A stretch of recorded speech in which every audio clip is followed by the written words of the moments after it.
আসসালামু আলাইকুম। একজন মহিলার সৌন্দর্য হচ্ছে তার শারীরিক গঠন এবং চেহারার অবয়ব, আর একজন পুরুষের সৌন্দর্য হচ্ছে তার সামর্থ্য থাকা, অর্থনৈতিক সামর্থ্য থাকা।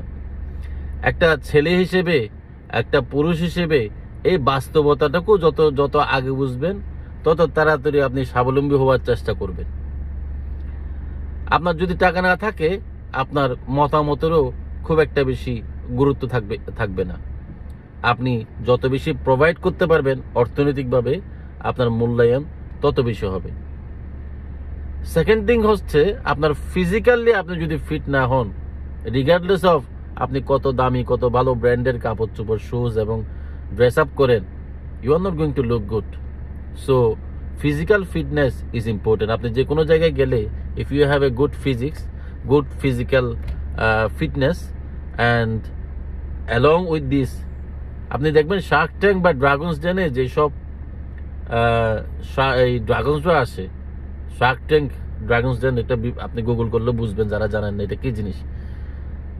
ওখানে maximum entrepreneur, millionaire, billionaire, they are physically fit.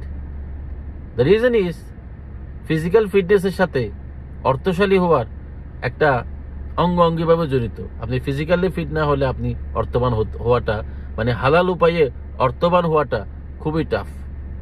এজন্য আমাদের স্কুল, কলেজ, মাদ্রাসায় ছোটবেলায় আমাদেরকে এই যে এত কিছু পড়ায়, কিন্তু ফিজিক্যালি কিভাবে ফিট থাকা যায়, হেলদি ডায়েট সিস্টেম মেনটেন করা, এগুলো নিয়ে কোনো পড়াশোনা আমাদের স্কুল কলেজে হয় না।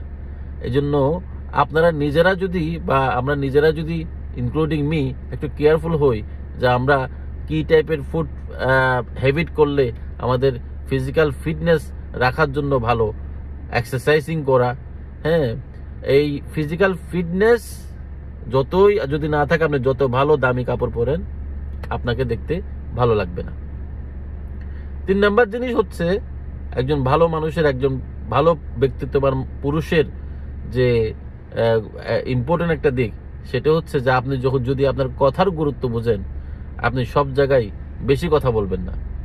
বিশেষ করে আমাদের ইসলামিক বক্তা যারা বাংলাদেশে আছে, ওনাদের বক্তা, এই যে কয়েকদিন আগে আমি খামিনির একটা বক্তব্য শুনতেছিলাম, এই যে আমেরিকার সাথে ইরানের যে একটা ওয়ার হলো, উনি কত শান্তভাবে, স্পিরিচুয়ালি কত শান্তভাবে কথা বলে।